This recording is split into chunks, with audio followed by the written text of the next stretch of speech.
valorar os espaços de uma forma um pouco mais diferenciada, os espaços abertos.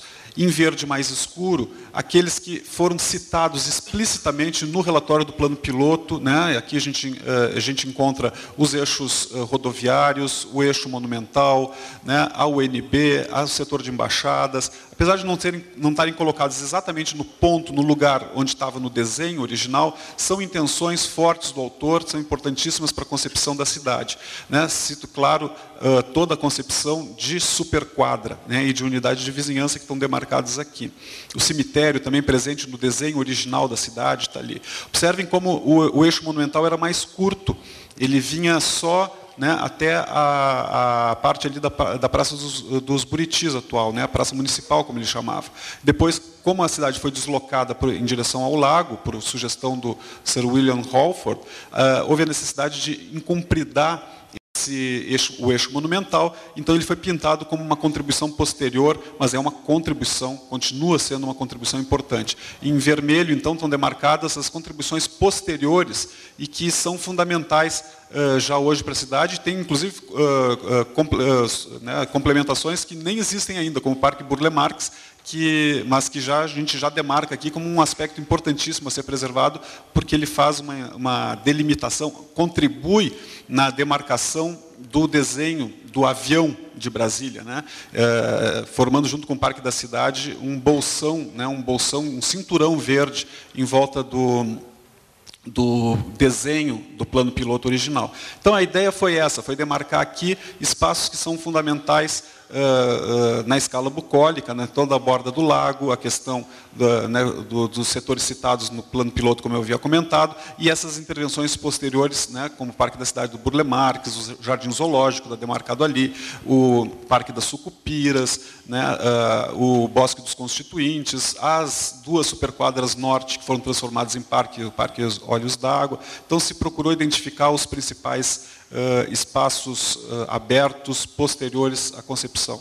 Com isso, eu acho que eu passo para o Rafael, para ele demonstrar que áreas são essas que a gente está pensando morfológicas. Obrigado, Luiz. Acho que na verdade, a gente já passa para o outro mapa, que é vamos dizer assim, uma delimitação preliminar de algumas áreas que relacionam essas três categorias que o Luiz comentou anteriormente. Ou seja, né, essa leitura do desenho do plano piloto, ela passa, né, por, vamos dizer assim, algumas áreas de amortecimento, né, que garantem ainda a leitura do desenho do plano piloto, que são as áreas que a gente vê adjacentes, ou seja, né, que a gente determinou como AP8, AP7, né, AP6, 9 e 10. São as áreas, vamos dizer assim, que abraçam o plano piloto e que têm características, no âmbito geral, bastante diferenciadas, né? Então, elas cumprem uma função, cada uma delas com as suas particularidades, de, vamos dizer assim, garantir essa legibilidade do desenho, da concepção urbanística de Brasília, né? Então, essas são macro-áreas que elas não correspondem, né, necessariamente a níveis de preservação, ou seja, né, não quer dizer que uma área seja mais importante que a outra, ela é uma delimitação, vamos dizer assim, funcional dessas áreas com relação à leitura do plano piloto, né, mas que elas cumprem uma determinada função, né? E é importante que cada uma dessas áreas, mesmo dentro dessas grandes áreas, há diferenças vamos dizer assim, de característica, né? Então a gente poderia ver até citar como exemplo aqui na AP8, que seria essa área que faz uma transição entre, vamos dizer assim, a área consolidada da asa do avião e a área, vamos dizer assim, de orla, né? Ela possui características diferenciadas, às vezes da parte da UNB, da parte das embaixadas, enfim, e que obviamente vão, né, devem ter, né, devem ser reconhecidos seus atributos de configuração urbanística e eventualmente ter níveis diferenciados de proteção, mesmo dentro dessas áreas. É claro que é importante que se observe no âmbito geral a função dessas áreas, né? Essas áreas, elas têm uma função importante na legibilidade do plano piloto e que devem ser, sim, observadas no âmbito geral, né? É claro que a normativa, ela pode ser diferenciada por um determinado setor, né, mesmo dentro da outra, no sentido de manter um equilíbrio, né, e mantendo as funções vitais dessas áreas, vamos dizer assim, para a legibilidade da concepção urbanística, né? E, obviamente, que para se delimitar essas vamos dizer assim, pequenas unidades ou pequenas parcelas dentro dessas macro-áreas, né, a gente tem que definir unidades de preservação. Ou seja, né, reconhecer quais são essas pequenas áreas e sim identificar, né, suas características, no sentido de especificar assim, diretrizes que, no âmbito geral, cumpram a função. E aí a gente classificou no primeiro momento como unidades de preservação, ou seja, as APs são as grandes áreas, né, e as UPs são as unidades de preservação, ou seja, essas pequenas áreas dentro dessas macro-áreas, né. E obviamente que o método para se chegar a esse reconhecimento, né, não é algo novo, acho que já tem, como eu comentei no início, isso já é instruído pelo próprio IFAM, pela própria portaria, né, que define os planos de preservação, quais são os métodos que se reconhecem.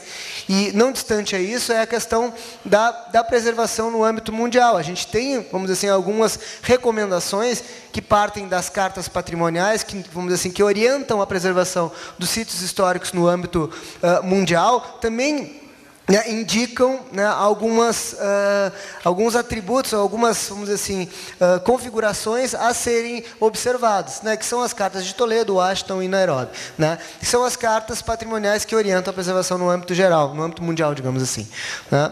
E, claro, né, a gente observando, né, esses instrumentos, né, ou essas orientações, né, a gente chega em uma classificação de 3 categorias, ou seja, o tecido urbano, né, os elementos que compõem o tecido urbano, ou vamos dizer assim, né, a malha, né, o parcelamento urbano e alguns outros atributos que configuram, né, uma característica de tecido urbano e que ela é diferenciada nos diversos trechos da área hoje determinada como área tombada, os espaços abertos, como o Luiz bem comentou, e as edificações, né? As edificações também são uma parcela fundamental para a caracterização dessas áreas, né? Por quê? Porque elas se constituem como os elementos estruturadores, né, da imagem da cidade, né? Assim como o tecido, os espaços abertos, as edificações também cumprem esse papel, né, em diferentes, vamos dizer assim, categorias, seja pela percepção, né, volumétrica delas, ou seja, né, às vezes até por aspectos que são imateriais, aspectos históricos, por exemplo, algum acontecimento que tenha ocorrido num determinado bem que classifica ele como, vamos dizer assim, um elemento de registro histórico que também estrutura a imagem do lugar, né? E, claro, para isso a gente, né, determinou uma ficha assim, de identificação dessas unidades de preservação, né, abordando essas 3 grandes categorias, ou seja, a malha, né, aí sim, valorando, né, se ela tem, de fato, né, o valor integral ou parcial para a preservação, porque às vezes não necessariamente toda a malha, ela é, todo o traçado viário, né, ele, vamos dizer assim, ele é importante para o reconhecimento dessa categoria. O parcelamento do solo, ou seja, os lotes, as projeções, né, como isso é feito, também é importante para a definição, né, do tecido urbano, para a caracterização do tecido urbano, né, e os cheios e vazios, que é a proporção de área edificada, né, com relação àquela parcela de terreno, ou aquela parcela, aquela área, vamos dizer assim, ou aquela unidade de preservação. E isso também ajuda a configurar o tecido urbano. Então, são essas 3 categorias que, determinando seus parâmetros, né, pode-se ter uma base para preservar ou não isso, né? E os espaços abertos, como eu acho que o Luiz Merino bem comentou, a questão do desenho dos espaços abertos, isso é uma questão importante também, né? Que se preserve o desenho. O que acontece muitas vezes em muitos sítios históricos é que as intervenções nos espaços, principalmente praças, diga, né? Acho que é um exemplo claro, né? Elas desconfiguram, muitas vezes, né, o desenho daquele espaço, né? Então, aí alteram aquela característica, ou aquela configuração, né, e que perdem, de certa maneira, a leitura no lugar, né? Então, isso é um aspecto importante da gente também registrar. A vegetação também é um elemento importantíssimo na caracterização dos espaços abertos, e os caminhos, ou seja, né, as pavimentações, que também são elementos, né, de construção da memória coletiva dos lugares, né? Mobiliário e a questão dos usos também é um aspecto importante, né? Dos usos que tem uso também é uma categoria, vamos dizer assim, de classificação, né, dos bens históricos, né? Porque às vezes não é nem tão importante preservar a questão do material em si, mas do uso que tem para aquela sociedade ou para aquela, vamos dizer, para aquela parcela coletiva de uma determinada cidade, né? E as edificações, como não poderia deixar de faltar, né? As edificações também são importantes para a configuração da imagem do lugar, seja na sua volumetria, ou seja, volumetria a gente se refere à proporção delas, não necessariamente a linguagem, ou seja, a proporção entre cheios e vazios, são elementos, né, que são importantes para a configuração da imagem. Às vezes só a volumetria, né, do conjunto, das edificações trabalhando em conjunto, configuram essa imagem, né? Em alguns aspectos a linguagem, sim, é importante, né? Ou seja, as características físicas, históricas, ou seja, o tamanho das aberturas, os elementos que compõem, né, a fachada. Então isso é um aspecto também importante a ser levantado. O valor histórico, não poderia deixar, eventualmente o entendimento do bem como registro histórico, né? E a questão dos seus usos, como também são duas categorias que são repetidas, né, com relação aos espaços abertos e com relação às edificações, né? Então, de uma maneira geral, esse é o método, né, de trabalho que está sendo feito no sentido de definir essas macro-áreas, como foi explicado anteriormente, e essas pequenas unidades de preservação, né, que vão estar, vamos dizer assim, compondo de uma maneira geral, né, os níveis de preservação dentro da área do PPCUB. Obrigado. Passaria a palavra ao Marcos, que vai introduzir a outra parte.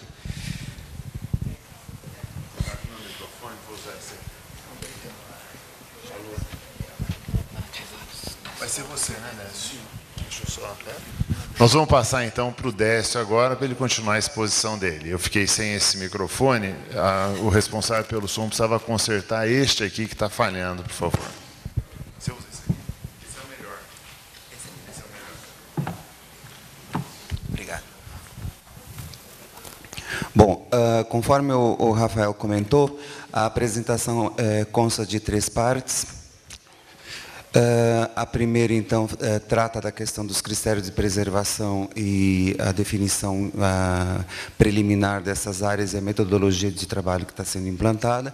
A segunda parte trata de aspectos gerais que dizem respeito à área de interesse de preservação, isso é, questões que não são específicas da área objeto de discussão hoje, que é o Plano Piloto e o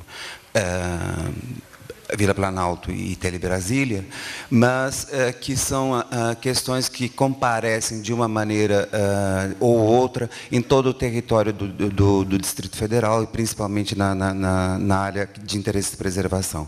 E, finalmente, a gente vai discutir, então, aquelas questões específicas, aquelas questões que são mais prementes de serem tratadas na área de interesse da discussão da plenária de hoje, que é, então, do Plano Piloto, Vila Planalto e Telebrasília.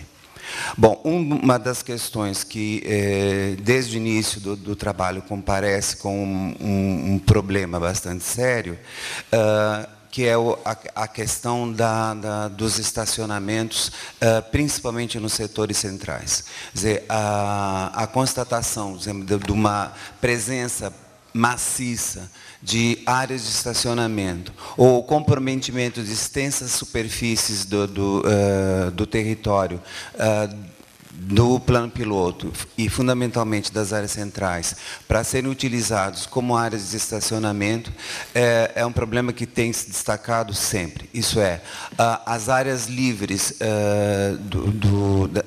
das áreas centrais, elas são transformadas paulatinamente sempre em áreas de estacionamento, ou são praticamente depósitos de veículos,